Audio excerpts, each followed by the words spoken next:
Hola, ¿qué tal amigas, amigos televidentes en Extra Plus? Un gusto saludarles, darles la bienvenida a esta edición Sumando Vigores. Hace unos años, cuando se introducía, nos decían que iba a funcionar muy bien, que iba a resolver incluso hasta problemas de higiene y salud,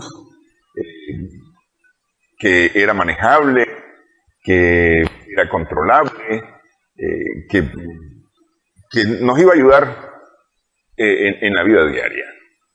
Probablemente algo haya ayudado, pero hoy es un problema serio, al grado que es uno de los principales contaminantes de nuestro planeta, de nuestro medio ambiente. Hablamos del plástico. Justamente esta semana ha arrancado o se dio a conocer información en el marco de una conferencia, El plástico mata, acerca de cómo está funcionando el plástico y cómo incluso estamos trabajando nosotros con el plástico en nuestra vida diaria. Con nosotros está el profesor Marvin Torres, que es biólogo y además es consejero de jóvenes ambientalistas. Muchas gracias por estar con nosotros. Buenos días, ¿qué tal? Mucho gusto y muy agradecido por este espacio. Terminó no resolviéndonos, sino complicándonos la vida el plástico. Yo creo que el plástico entró como muchos productos que entran en el libre mercado, ¿verdad? Para satisfacer el enriquecimiento de las empresas grandes, principalmente, y de los grandes productores, y no para resolver un problema de la gente. Yo creo que esto no es, aunque parezca teoría de la conspiración, ya sabemos que todas estas propagandas, todas tienen detrás un fin funesto, y lo que tratan es en base a mentiras que sean muy reales y pagando científicos roconolas que van a decir lo que le interesa al que tiene el poder, decir cosas que no eran ciertas, ¿verdad? Y el plástico no entró a satisfacer ninguna necesidad. Sencillamente el plástico llegó sencillamente para ayudar a las empresas a hacerse más ricas. Es la única razón por la que existe el plástico, no hay otra. Sí, porque es decir, el plástico lo que hizo fue reducir costos de producción. Vamos a poner el caso de las botellas, por ejemplo, que eran de las botellas de vidrio. Una botella de vidrio costaba varios centavos más que una bolsa plástica o una botella plástica. Además que es obvio de que a alguien se le ocurrió que debido a, por ejemplo, pongamos el ejemplo de la leche. Vos tenías la leche y entonces vos tenías que comprar comprabas, y si no tenías la botella no había intercambio, si se te quebraba la botella no había intercambio, vos tenías que comprar la botella de nuevo, etcétera, etcétera. Entonces alguien un buen día dijo, ¿y por qué no buscamos hacer algo que la gente solo lo agarre y se lo lleve? Grab and go se llama eso, ¿verdad? En inglés. Entonces sencillamente encontraron que el plástico suplía esto, porque además como el plástico era de bajo costo, si vos ves el valor per cápita de un producto y le sumas el vidrio o le sumas el plástico, en este sentido vas a ver la gran diferencia. Sí. Y es más fácil movilizar el mismo litro de leche en plástico que en vidrio. Entonces básicamente vos venías y la empresa había dicho, nosotros vamos a crear mayor movilidad de mercado con plástico que con vidrio. El vidrio no nos está ayudando a hacernos más ricos. Esa es la realidad del plástico, no vamos a decir que es otra más que esa. Y obviamente vos lo que andas buscando es cómo vender más. El tema ambiental ya sabemos que nunca les ha importado, hay que estar claro de eso. Tenemos ¿cuántas? 20 y pico de COP y los problemas siguen sin solucionarse porque los grandes emisores se debaten en temas filosóficos. Casi tan como cuando empezamos el Kioto. O sea, cuando empezaron las COP no ha habido ningún avance. Lo que sí ha habido son más emisiones de carbono por COP y la atmósfera está más llena de dióxido de carbono por cada COP que se hace que lo que se ha solucionado, honestamente. Si alguien hiciera el balance en bruto, a lo mejor alguien ya lo hizo, habría que buscarlo, y dijera cuánto la COP ha solucionado en toneladas de carbono y cuánto se tira a la atmósfera en cada COP, porque son miles de aviones los que se agarran, son miles de carros, son miles de toneladas de plástico que se gastan en cada COP. Si alguien sacara la huella de carbono a esas conferencias que no sirven para nada, porque es la realidad, y miráramos lo que han ganado, yo creo que el número, si ha ganado algo, estoy seguro que sería pírrico el porcentaje. Pero bueno, entonces esto bueno, eso sucede con un montón de organizaciones y organismos que dicen que están componiendo el mundo y al final de cuentas terminan sin componer nada, más que el almuerzo, la cena, el desayuno, el traguito después de la reunión y la foto. Ya muchos han funcionado solamente para eso, pues, es decir, que de alguna manera lo que ha ocurrido, te decía, con la COP de Kioto para acá, que Kioto me parece que fue la primera reunión supuesta de cambio climático, y seguimos en las mismas, no, nada ha cambiado. Hay que revisar la mentalidad, decía el psiquiatra y filósofo chileno Claudio Naranjo, de que el problema de la humanidad es que todavía está pensando como la última era de hielo. La última era de hielo terminó tal vez hace unos 10.000 años, no sé, por ahí anda el número. Y el cerebro humano durante los años que hubo glaciaciones cambió su configuración, porque fueron varios miles de años. Lo que pasa es que nosotros somos muy antropocentristas y pensamos que lo que nos pasa en la humanidad hoy es lo que es, y no es cierto. Si vos te fijas, la historia escrita tendrá 4.000 años apenas, la escrita. La historia reciente, 2.000 años, la historia moderna, 500 años, la posmoderna, y así, ¿verdad? La era de hielo duró como 5.000 años. O sea, duró más esa era que lo que hemos vivido ahora la humanidad desde el crecimiento industrial. El crecimiento industrial tendrá 200 años apenas. Sí. Eso nos pone en perspectiva lo pequeño que ha sido este momento y lo importante que ha sido para nuestro crecimiento y nuestra evolución como humanidad. ¿Para qué te di toda esta introducción? Para decirte algo. Nuestro cerebro no ha radicalmente cambiado desde la última era de hielo. Seguimos pensando con 3 mentalidades: escasez, acumulación y poder violento. Son las 3 mentalidades todavía. Pensamos con escasez. ¿Por qué pensamos con escasez? Porque siempre pensamos como que se va a acabar algo. ¿Somos acumuladores? Sí, somos acumuladores. Los países porque se va a acabar. Porque se va a acabar algo, tenemos que acumular. Y el acumulador es el que tuvo éxito en la última era de hielo. Según lo que dicen varios antropólogos, paleontólogos, el cerebro acumulador fue el que sobrevivió. El que acumulaba era el que logró sobrevivir a la carencia de alimentos. Y la violencia, ¿por qué? Porque eran épocas duras. Tenías que pelear entre tribus, tenías que pelear con los animales salvajes. Imagínate que vos habías logrado cazar un bisonte, por ejemplo, y tenías que defender ese bisonte de lobos, osos, etcétera, que querían la carne que vos habías logrado conseguir. Pero no solo eso, es decir, a ver, vos guardaste carne. Tenías que defenderla. Vos guardaste carne, yo no guardé nada, yo vi que vos la guardaste, yo iba con mi garrote a darte para quitarte la carne. Pues. Entonces tenías el pensamiento egoísta, tenía que imperar el acumulador, el codicioso, el violento. Esa es la mentalidad del día de hoy. ¿Cómo actúa un empresario de alto calibre en promedio? Actúa de esa manera. Él acumula, él no quiere que vos tengas lo que yo tengo, entonces se crean los oligopolios. Yo le digo a la gente, a mí me da risa, le digo, porque la gente no se da cuenta que solo hay 2 empresas de cerveza en el mundo prácticamente. ¿Cómo que 2? Solo hay 2, papá. Cuando usted analiza todas las cervezas, Corona, Budweiser, Brahma, bla, bla, bla, hasta las de aquí, todas están pegadas en un embudo a una empresa grande. Y las otras cervezas están en la competencia. Crear un oligopolio entre las empresas. Y así hacen todo. ¿Por qué? Porque es la misma mentalidad de la era de hielo. Por decirlo de alguna manera sencilla. Estoy parafraseando a Claudio Naranjo, ¿verdad? Él es el especialista, yo no. Entonces, ¿qué pasa cuando vos ves lo que está pasando ahorita? Está esa misma mentalidad. Entonces, esa mentalidad no te permite ver los problemas ambientales. Porque tu cerebro está enfocado en el pasado todavía. No está enfocado en el futuro. Y no hemos logrado dar ese salto. Entonces, ¿qué pasa? Tengo que resolver el hoy de la manera que sea. Ahí aparece el plástico como un aliado. En ese momento aparece el plástico como un aliado. Porque me permite hacerme más rico para prepararme para la carencia y acumular. Acumular. Y son muy agresivos. O sea, las selvas de cemento son más agresivas que la misma jungla. Estamos hablando de la sociedad eurocentrista, sí. El pensamiento eurocentrista es el que estoy describiendo. Porque el pensamiento de las tribus pequeñas indígenas que lograron quedar en el mundo no tienen ese pensamiento. Es que fíjate que esa es una cosa interesante y más o menos esta semana me ha tocado hablar un tanto o tocar ese tema, porque efectivamente nuestra educación, la manera en que nos hemos formado, aquí en Nicaragua, yo no voy a hablar de otro país, aquí en Nicaragua es efectivamente eurocentrista. Es decir, nuestro origen, aunque no es cierto, nos enseñan que Grecia y Roma.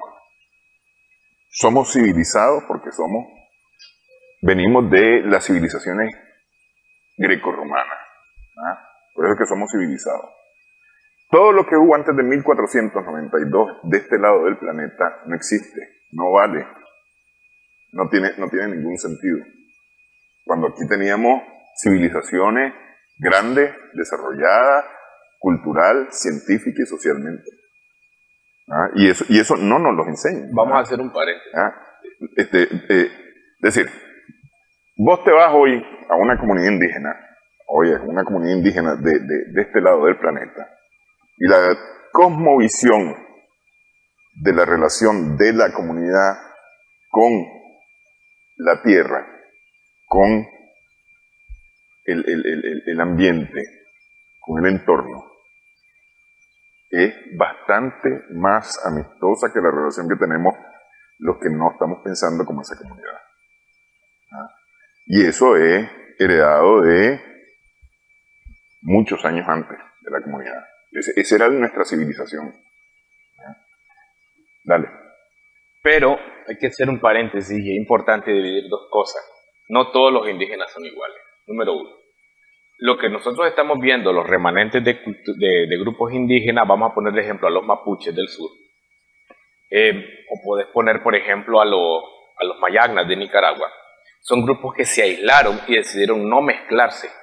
Ni con los imperios que había antes de los españoles, ni con lo que vino después del europeo. Porque los imperios que había aquí, el azteca, el maya, el inca, etcétera, también eran asquerosos. No eran ecologistas para nada. También destruyeron el ecosistema, la biodiversidad, también sometieron a los pueblos, también hicieron horrores. Si vos le preguntabas a uno de estos pueblitos remanentes el día de qué pensaban de los incas, por ejemplo, lo que te va a decir, y ese más estaba arriba, y como estaba arriba mandaba a matar, a violar, o sea, no eran diferentes a los imperios europeos, porque es la humanidad. Entonces lo que nosotros conocemos como indígenas son los remanentes que no querían ser parte de estos imperios porque no les gustaba lo que hacían en esos imperios. Ya los mayas habían desaparecido cuando los españoles vinieron y habían implosionado por sí mismos, por sus errores ecológicos, por su agresividad, por su violencia y por la forma en que hacían las cosas.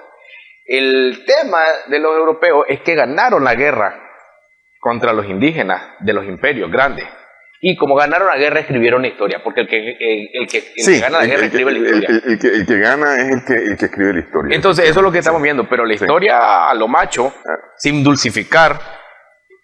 Por eso te pongo ejemplo, los mayagnas están muy aislados aquí y no les gusta mucho el contacto, son pocos de contacto, porque se han vivido bien.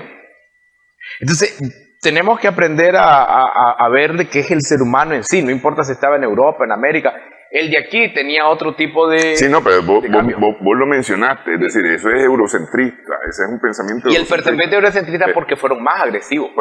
Pero justamente, es decir, yo lo que decía es que nosotros hemos aprendido eso, y te pregunto, vos aprendiste en la escuela, en la universidad, sobre África, sobre Asia lejana, Asia media, Asia cercana, sobre América precolombina. ¿Aprendiste algo en educación formal? Si sabes algo, lo sabes porque lo averiguaste por tu cuenta. Desde el punto de vista eurocentrista. Pero, desde el punto de vista eurocentrista, pero sí. Es decir, más allá de eso no sabemos nada. No, tienes que investigar por tu cuenta. Somos total y absolutamente ignorantes en ese tema. Así es. Totalmente.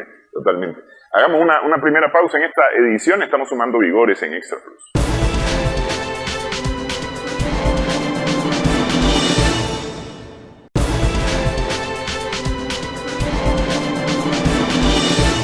Continuamos en esta conversación con el profesor Marvin Torres, biólogo. Después de este giro en la primera parte, sobre el origen, las razones que nos llevaron al plástico, nos metemos ya directamente al plástico. El plástico se ha convertido en un problema, pero no un problema por decirlo, sino que es un problema de hecho. es un problema de hecho. Entonces alguien me va a decir, no, pero si es que yo en las bolsas plásticas, en vez de comprar una bolsa de basura, agarro la bolsa plástica que me dieron en el supermercado y ya ahí echo la basura. Es decir, yo estoy siendo muy responsable con el uso del plástico. ¿Ah? Y me pueden decir cosas de esas, pero al final de cuentas sí tenemos un serio problema con el plástico. Casi todo lo tenemos emplasticado. Sí. La cédula viene emplasticada. El tema del plástico se volvió parte de la vida y hay que saber que el plástico es un compuesto orgánico. A veces se nos olvida eso, ¿verdad? Y que sea orgánico no significa que sea bueno, por lo tanto, porque a veces pensamos que todo lo orgánico es bueno. Alguien me diría, ¿por qué es orgánico? Porque al final la materia prima de los plásticos viene de compuestos orgánicos. Por ejemplo, el petróleo, por decir algo, donde se puede fabricar plástico, es un compuesto orgánico. No viene de los dinosaurios como la gente cree. Esa es una de las más bonitas mentiras. El petróleo viene de las deposiciones de sedimentos, principalmente de la principal fuente de materia prima son las diatomeas y las algas, ¿verdad? Y ahí viene el petróleo. Pero también dicen que ese plástico es biodegradable y no sé qué. Todos son biodegradables. Lo que cambia es el tiempo, si es corto o es largo. Pero al final lo que vuelve el plástico plástico son las partículas que permiten unir las moléculas orgánicas. Y eso sigue siendo el problema. Ningún plástico, porque se llame biodegradable, esto, aquello, es una solución al problema, honestamente. Entonces, lo ideal es llegar a un punto como de basura cero. De perder tan poco del plástico que prácticamente desaparezca de los ecosistemas, porque ahorita todas esas micropartículas de plástico y todo eso que te estoy hablando, se introducen en los animales, se introducen en la tierra, se introducen en el humano. Y ahora hay tantas cosas que dan cáncer, que decir que el plástico da cáncer viene de más porque no vale la pena ni decirlo, porque al final tantas cosas dan cáncer, la principal razón de cáncer es el estrés y eso no lo manejamos. ¿Y cómo hacemos para educarnos a nosotros la población, para empujar al que produce el plástico a que no nos dé plástico? El problema es que el plástico se volvió sinónimo de limpio. Entonces nosotros vemos que ese tiene que ser un cambio generacional. Nosotros hicimos una encuesta y descubrimos que hay un cambio generacional principalmente en las mujeres, donde las generaciones más jóvenes de menos de 30 años son más conscientes de la basura y el medio ambiente que la de más de 30 años, 40 años. Entonces, hay un cambio, quiere decir que la generación anterior no tenía este grado de pensamiento o de evolución en cuanto a eso. Y en el caso de los hombres, el cambio no ha sido. La curva está plana. Se ha mantenido tanto los nuevos como los viejos.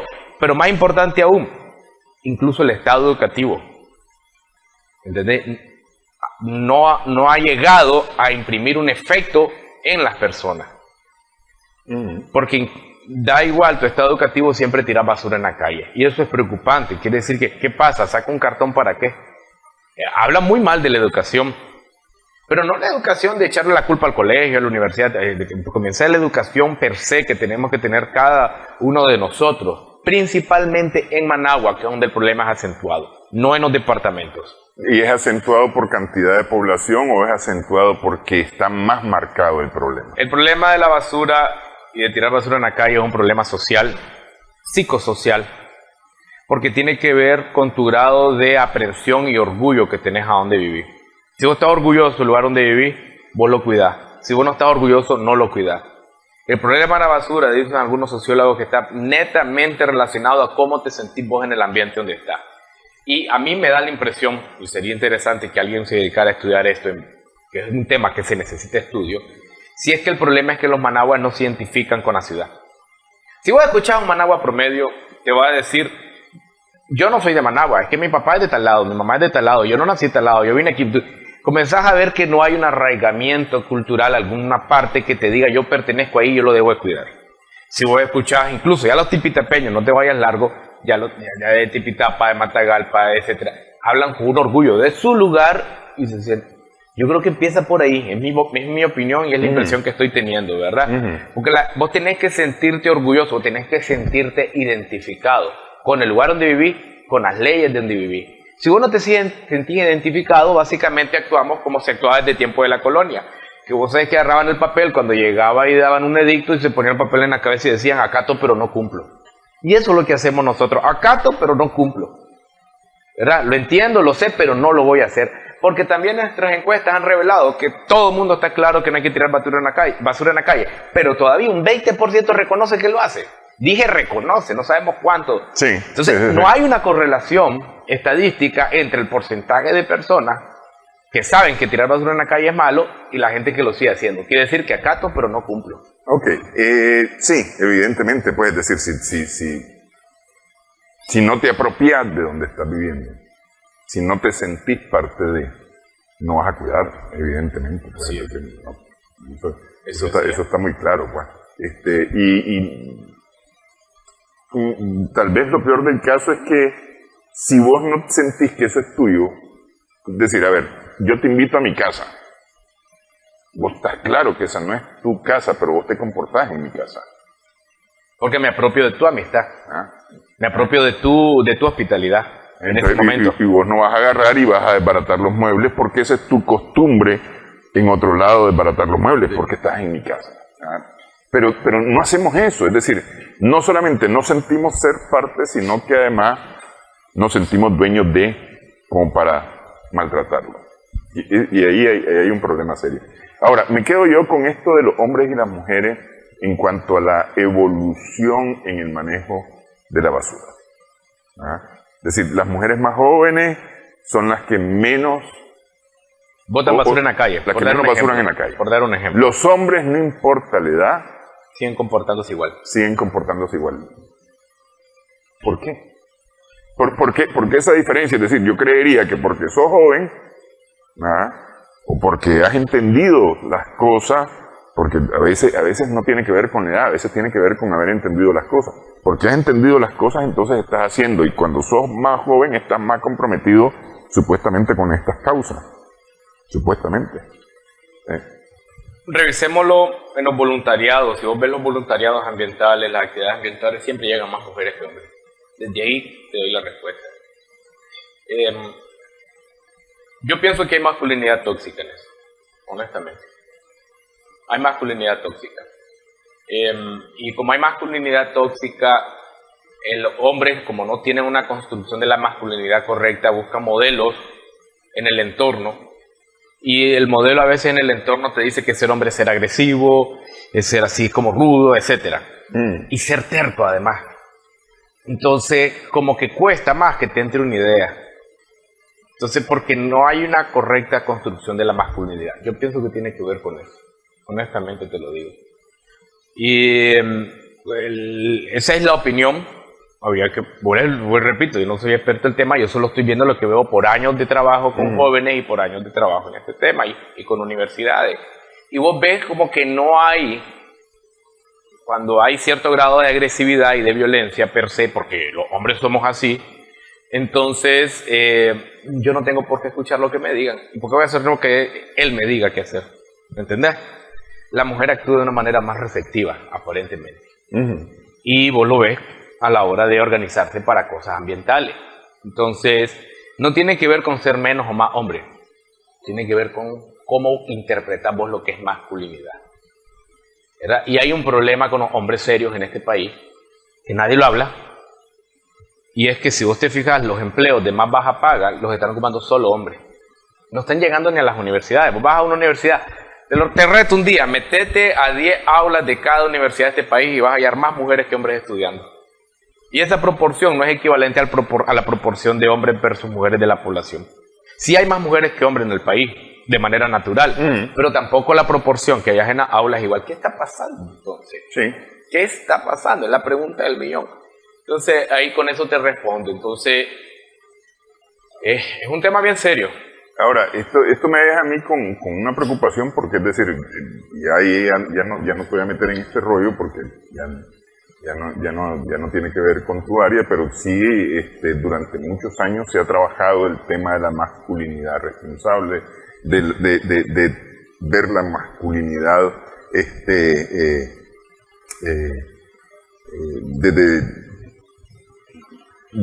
a ver, ¿cómo lo digo?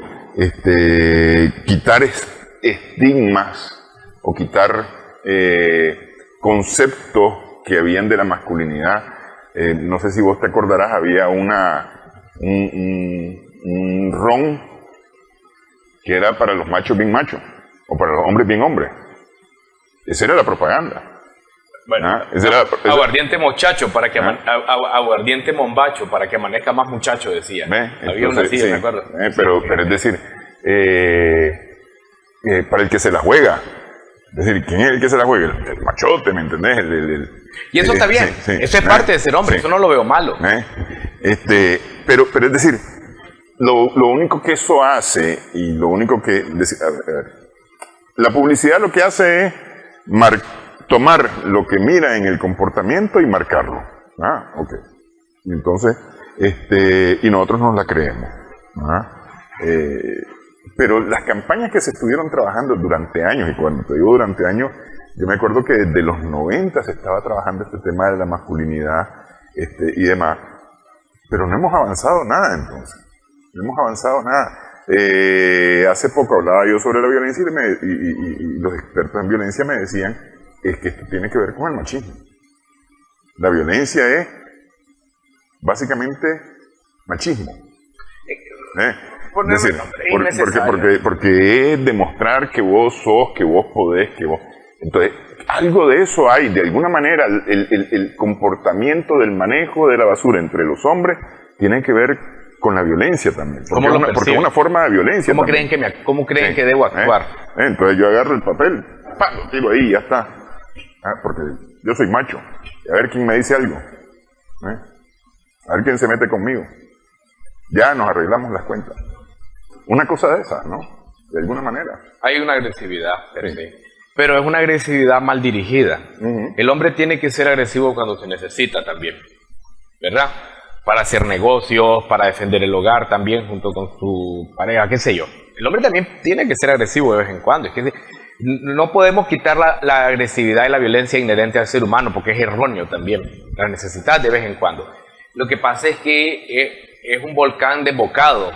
Usa la violencia o la agresividad cuando no se necesita. Ese es el tema de la masculinidad tóxica para mí. Sí. Porque a veces necesitas tomar una decisión y ser agresivo en tus decisiones. ¿Entendés? Y tienes que ser de un objetivo. Ese pensamiento patriarcal es inherente a hombres y mujeres, no es que sea por igual. Pero se espera se espera más de vos, ¿verdad? Como hombre. Las mismas mujeres, por muy feministas que sean, lo esperan. También que haga algo, que actúe con seguridad, que sea seguro de sí mismo. Entonces, eso hace de que sea un volcán desbocado y ahí es donde viene y tiro basura y ensucio y no, ¿para qué voy a ir a eso? Mejor voy a ir a ver guaro, etcétera. ¿Me entiendes? Hay una mala dirección de esas energías para mí. Sí. Y eso hace que el medio ambiente no actúe bien. Y ahora imagínate esto a nivel de un empresario grande. Le hago así con la mano por arriba. ¿Qué me importa a mí lo que pasa? Yo voy a hacer esto. Ahí es donde necesitas oídos más grandes para escuchar. Humildad. Humildad viene de humus, que significa fértil. Tiene que ser fértil la persona para que cuando vos escuche algo, cuando le llegue una idea a algo, eso produzca y haya algo de vuelta. Pero si eso es tierra estéril, que no va a penetrar nada, que nada le va a decir qué hacer, entonces no es humilde, no hay humildad, no hay fertilidad. Necesitas tierra fértil para que se escuche. Y necesitas trabajar, yo pienso, desde el respeto al hombre y decirle a los hombres que también valen, que son importantes. Yo creo que eso se ha olvidado. Entonces, si hoy per se no sirvo para nada, no soy importante y soy malo, ¿para qué voy a andar haciendo cosas buenas? ¿Me entendés de dónde viene el discurso que estoy diciendo? Sí. Y en un hogar donde sabemos que hay muchos hogares monoparentales, y lamentablemente en esos hogares monoparentales, de ambos lados vas a tener que una pareja habla mal de la otra. Eso es un gran problema, porque hay una irresponsabilidad de ambos lados de enseñar a la persona en crecimiento de que ambos lados son importantes, tanto el hombre como la mujer. Pero ¿qué hacen? Yo sé que ahora... Trasladan el pleito de la pareja a los que nada tienen que ver con el pleito. Yo sé que ahora a los padres se les da una escuelita después de los divorcios, el juez se los exige y tienen que ir a darse una formación y se les da como un taller para que ellos sepan qué es lo que no deben hacer después de la separación. Yo escuché que eso lo está haciendo ahora el Estado. Como yo no manejo el tema, no sé si es cierto, pero conozco de una experiencia. Si eso es así, es una excelente manera de comenzar a crear el cambio. Porque realmente necesitas que la sociedad deje de polarizarse y de pelear. Para que estas cosas, como los problemas ambientales, no son problemas ambientales, este daño ambiental que causan esos problemas sociales, deje de existir ese daño ambiental. Ok, vamos a hacer pausa nuevamente en esta edición, estamos sumando vigores en Extra Plus.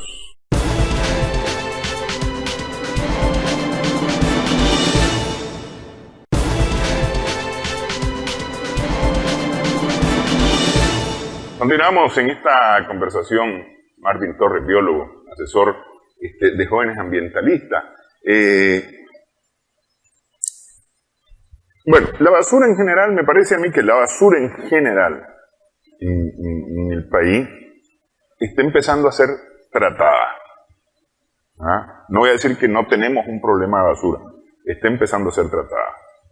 Tenemos problemas de basura porque la estamos tirando donde sea y como sea.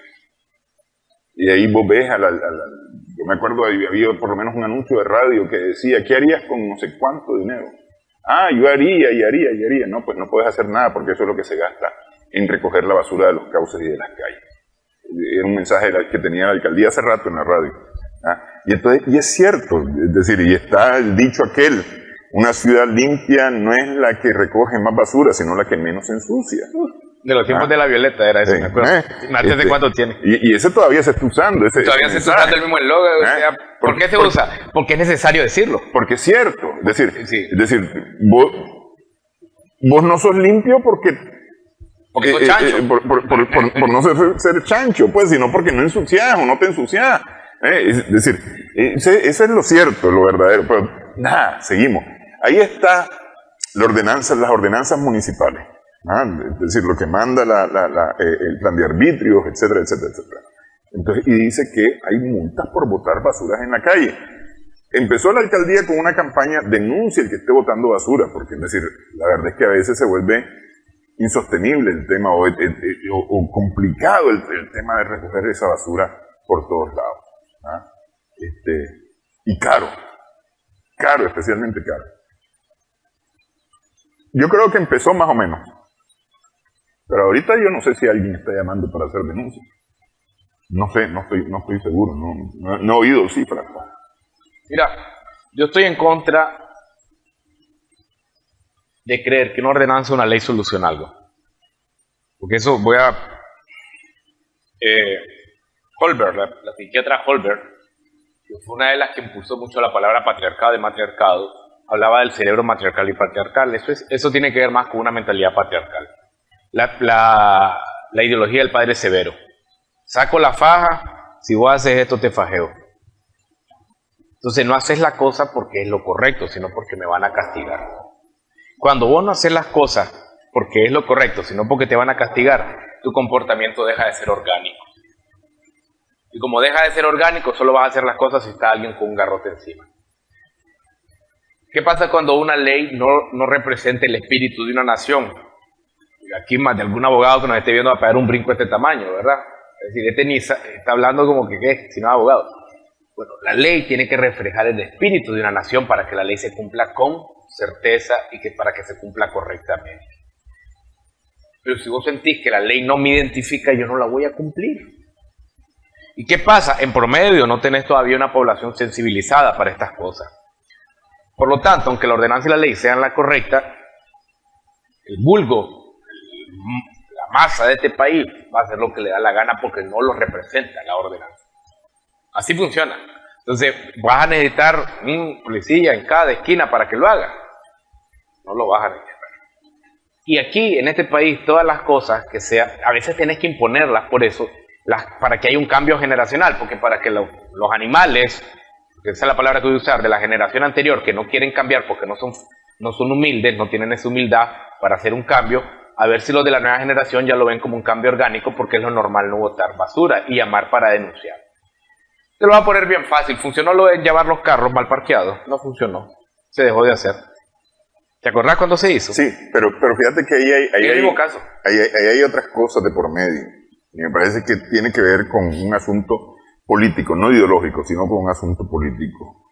Y con un mal entendimiento de los medios, porque los que más gritaban eran los medios de comunicación, hablando de lo caro, de lo injusto, de las personas que tenían que gastar de su poco presupuesto familiar para ir a sacar el carro que habían dejado mal parqueado del depósito municipal.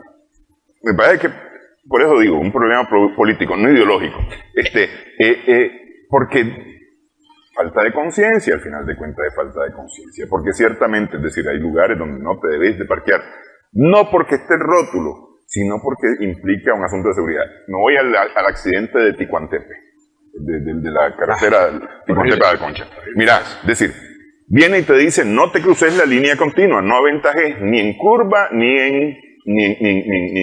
en cuesta. ¿Ah? No vayas a exceso de velocidad. Ahí te estoy mencionando las 3 cosas que hizo el tipo del camión de la gaseosa. Venía exceso de la velocidad, se había tirado la línea continua y venía contra la vía, y venía de una curva y una cuesta, adelantando en una curva y en una cuesta. Es decir, ¿hay sanción para eso? Sí, hay sanción. ¿Pero por qué no lo debes de hacer? Porque sucede lo que sucedió en ese accidente. No es porque te vayan a castigar, sino porque puede ocurrir lo que ocurrió en ese accidente. Es decir, ahí está el razonamiento de por qué no lo debes de hacer. ¿Lo entiendes? A veces hay gente que no lo entiende. Y entonces le dicen, bueno, entonces si vos lo haces, te voy a poner multa o te voy a castigar con este tipo de sanción. El problema es de que, ¿cuántos años tenemos con ese problema? Y no se soluciona. Te voy a poner un reto. Que la policía de tránsito nos mande la estadística de los últimos 5 años. ¿Cuántas mujeres cometieron accidentes de esa naturaleza? ¿Y cuántos hombres? Y la edad. Va a ver que va a salir lo mismo que la basura. Te lo aseguro.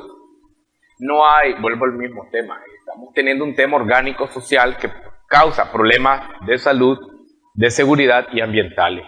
Ese es el cambio que se necesita. Fíjate que ese planteamiento que estás haciendo es un planteamiento interesante. La policía está dando informes semanales de la actividad que están realizando y de la accidentalidad y los resultados de la accidentalidad, pero no está dando ni edades ni sexo.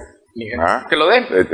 Hacer una estadística. Han mencionado una cosa que me ha resultado interesante, que muchos de los multados y muchos de los accidentados en mayor parte son motociclistas.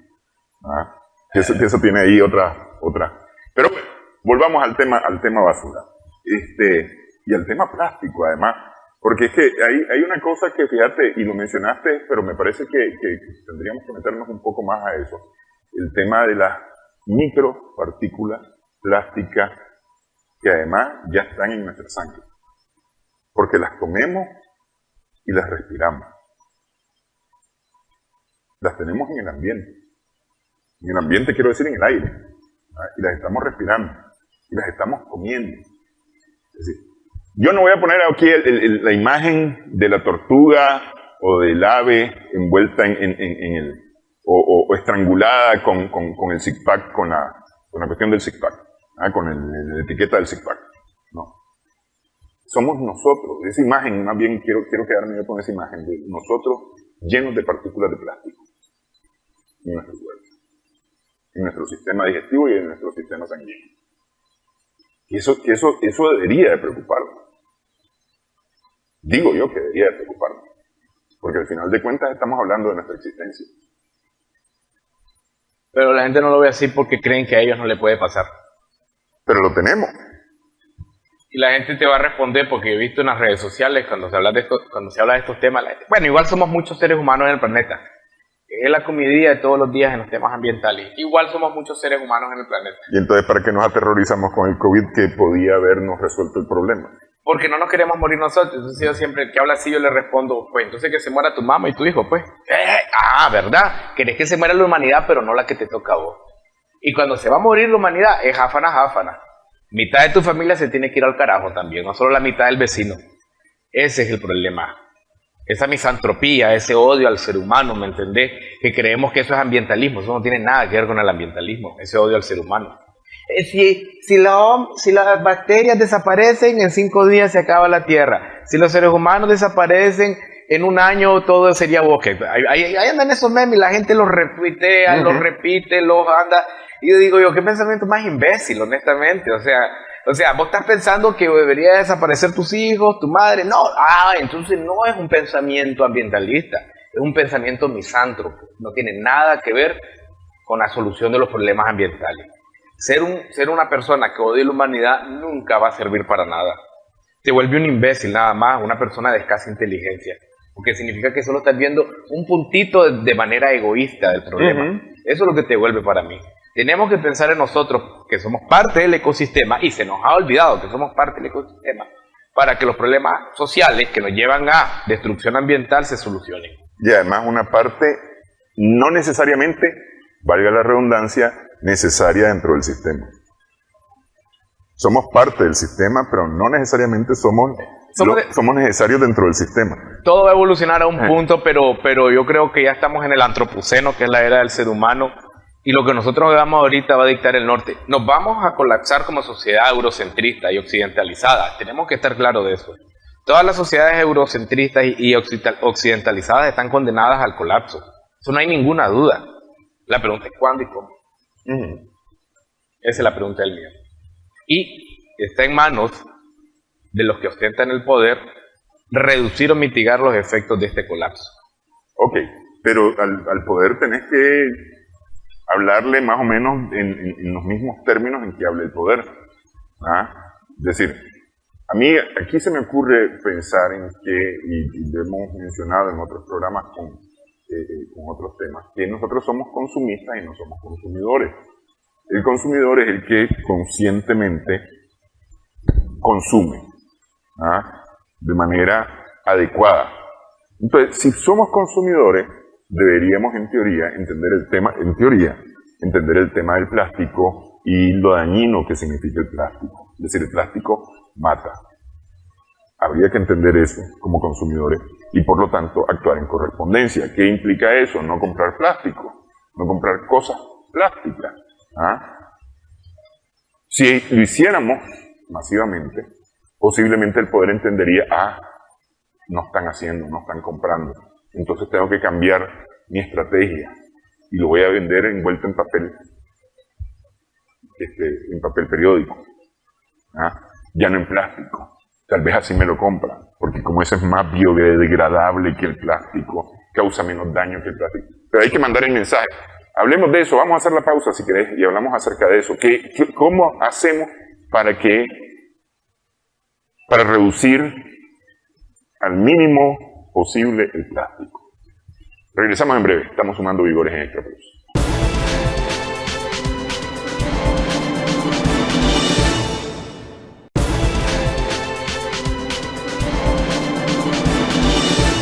Seguimos en esta edición, sumando vigores, hablamos acerca del plástico, que mata además. El plástico mata. La solución no es consumir menos plástico, porque es decir, tenés emplasticado un montón de cosas. Entonces, y a veces son cosas de necesidad. Estoy seguro que vos vas al mercado con tu bolsito de almacén o una cosa de esas y pedís que no te emplastiquen, que no te metan en bolsas plásticas los productos, sino que los vas echando ahí y entran a granel, digamos, y se revuelven todos los productos. Eso alguna gente lo hace, hay gente que va con su bolsito, pero lo que mete son bolsas plásticas con productos para que no se les revuelvan. Entonces, estamos entendiendo las cosas a media. El problema es que sigue produciéndose plástico. Y va a seguir produciéndose plástico. Aunque mostré el torrente sanguíneo con micropartículas de plástico, el torrente sanguíneo humano con micropartículas de plástico, va a seguir produciéndose plástico. Porque ya lo dijimos. A mí lo que me interesa es ganar reales. Y la gente me compra plástico, sigo produciendo plástico. Sí. El consumidor tiene que hacer un cambio orgánico. Cuando digo orgánico es que sea consciente, real y con muchos deseos de que se logre. Porque es la única manera de que lo de arriba se mueva. Nunca se va a mover lo de arriba si lo de abajo no se mueve. Y tenés que ser un ciudadano un poco más activo, más consciente. Eso es una bola de nieve. Empieza de poquito, pero se va haciendo más grande. Entre más gente lo hace, más gente lo va a imitar, pienso yo. Entonces tenemos que empezar por ahí. Porque es que yo lo que veo, por ejemplo, aquí en Nicaragua tenés varios establecimientos que han suprimido la bolsa plástica, ¿no? Entonces ya no te dan bolsa plástica. Que eso, a veces, más que ser un asunto ambientalista, es un asunto de peso y centavo. Me estoy ahorrando la bolsa plástica, que antes le regalaba al público.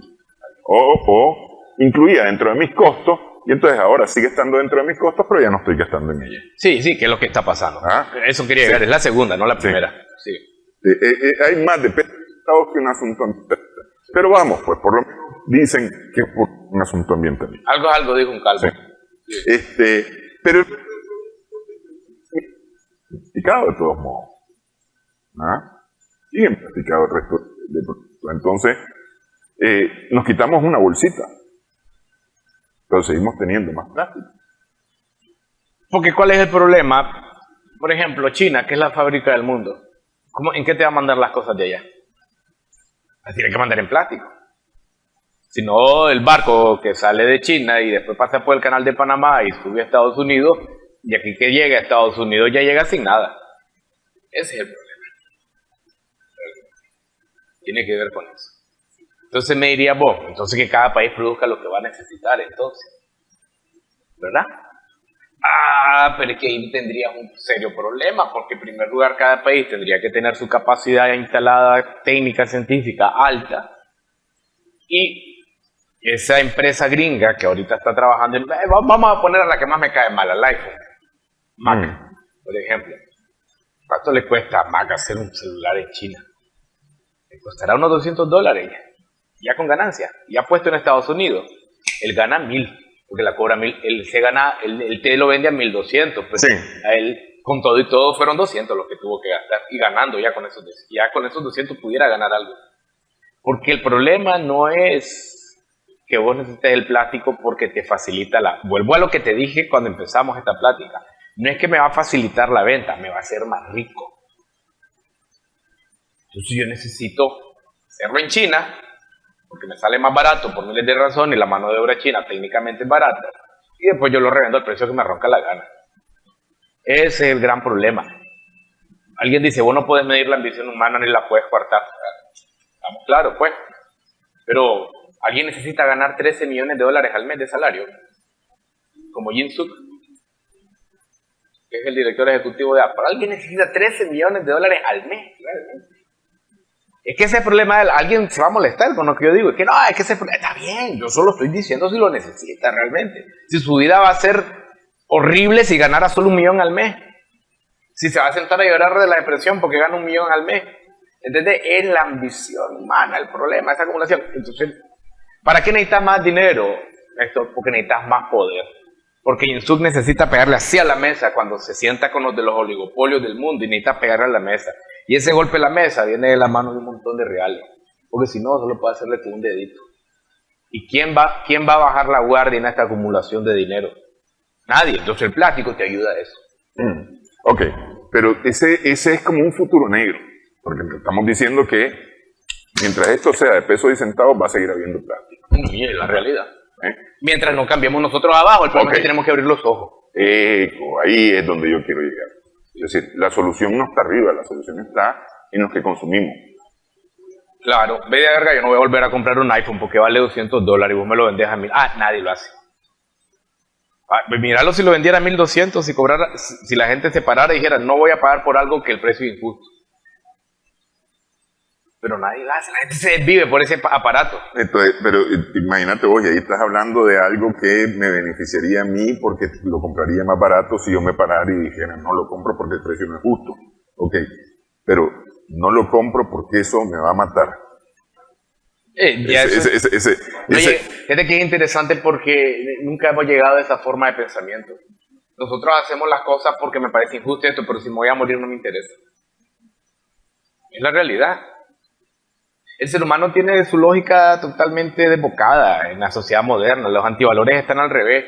O sea, quemó una ciudad porque un policía le disparó a un inmigrante, pero no quemé la ciudad cuando un montón de migrantes violaron a una niña en la misma ciudad. En Francia violaron a una niña, 8 hombres hace poco. Inmigrante la niña. Y que esa niña vale menos que ese hombre.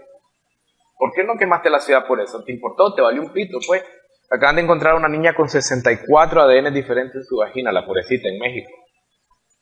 ¿Cuántos hombres la violaron? ¿Entendés? El mundo está lleno de cosas horribles, deslenables.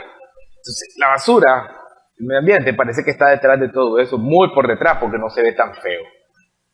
Entonces, tenemos que hacer una conciencia de que estamos destruyendo al mundo por todos lados. Pero un cambio va a producir los cambios en todo, y es el cambio de que yo tengo que hacer lo correcto. El problema es que el ser humano es un monstruo, se comporta como un monstruo en esta sociedad, porque no sé por qué, la verdad, en qué momento nos volvimos un monstruo. Entonces el hombre es el lobo del hombre, dijo. Ay, ¿quién fue el que dijo esto? Siempre me acuerdo. Pero no importa, el hombre es el lobo del hombre. Sencillamente, porque vos le digas a alguien que te vas a morir si no consumís menos plástico, no vale un pito. Es etéreo porque no lo puedes ver, no lo puedes tocar. Ya ahí comentaron que morir. Ya dice la gente. Ah, sí, pero cuando la tenías al lado de la muerte, ¿cómo hablabas? Ahí se te olvidaba, ¿verdad? Ahí te acordabas de Dios y todo lo que tenías que acordarte. Sí, es que ese es el rollo. Entonces aquí es un asunto de conciencia y establecer esa conciencia, no sé, pues yo ya no sé con qué tipo de mensaje se establece esa conciencia, porque yo creo que todos sabemos los problemas que tenemos con basura y con plástico específicamente. Me parece que todos estamos enterados de esto. Todo el mundo está enterado. ¿Ah? En mayor o en menor medida tenemos conocimiento del problema, pero no actuamos, no estamos actuando. Es que no lo podés ver, no es que no lo podés ver, porque el hombre actúa con mentalidad de escasez. Lo mismo que te expliqué de la mentalidad de la ella, mientras no vea la escasez, no veo el problema. Ese es el problema. Entonces, como no veo la escasez, no veo el problema, no veo la solución. Tengo que verla. Yo vi gente en el 2018 que no se cuidaba de COVID. En el 2020, ajá. En el 2020, ¿no? Ajá. Y cuando cayó pila el primero y comenzaron a ver sus familiares enfermos y se comenzaron a cuidar, ¿por qué tengo que esperar llegar a ese punto? Ok. Cuando estemos con el plástico al cuello, ya no es el agua al cuello, con el plástico al cuello, vamos a creer que es culpa de otro. Entonces, yo decía era poder pensar cuál es la campaña correcta para que la gente entienda que el plástico no es una solución para nada, no beneficia a nadie y que el uso reducido de plástico es necesario hasta que lleguemos a un punto donde no se necesite del todo.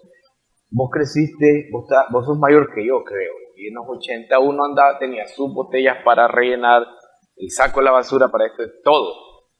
Esa generación de plástico no existía. Eso es muy nuevo, muy reciente. Sí. Es decir, de los 80... Brincar a alguien, había escasez. Bendita sea, pues. Pensemos con una mentalidad de escasez sin que haya escasez. Sé que tenía que ver por cuanto... Yo te decía vos antes de empezar el programa, la leche se vendía en vidrio. Ya había la costumbre, tenés razón. Ya existía la costumbre, sí. Tenés razón. La gaseosa me parece que es a partir como de mediados de los 80 que empiezan a ver ya la gaseosa más grandes, porque venían las gaseosas aquellas que venían en botellas de vidrio a 1 litro, pero entonces decidieron hacerlas de 2 litros. Sí. Y a esas venían en plástico. Sí. Tienes razón. Ya existía, ya había habido una progresión, la humanidad estaba progresando a ese consumo. Sí, que no tiene nada que ver con escasez o no escasez. Sí, porque con escasez de todos modos. Oye, yo sí me acuerdo que el saco de basura lo cuidaba. El saco de basura, vos salías corriendo detrás del camión de la basura para que te dieran tu saco, no quedara botado en la calle. Sí. Sí. Y además peleabas para que el perro no te rompiera el saco de basura. Sí. Pero bueno, este es un asunto de conciencia, y está en cada quien tomar conciencia. El poder de uno, sí. El poder de cada uno de nosotros. Muchas gracias, Marvin, por esta platicada. Gracias, Hugo. Sí. Gracias a nuestras amigas, amigos televidentes por su sintonía. Esperamos que el programa haya sido de provecho para ustedes.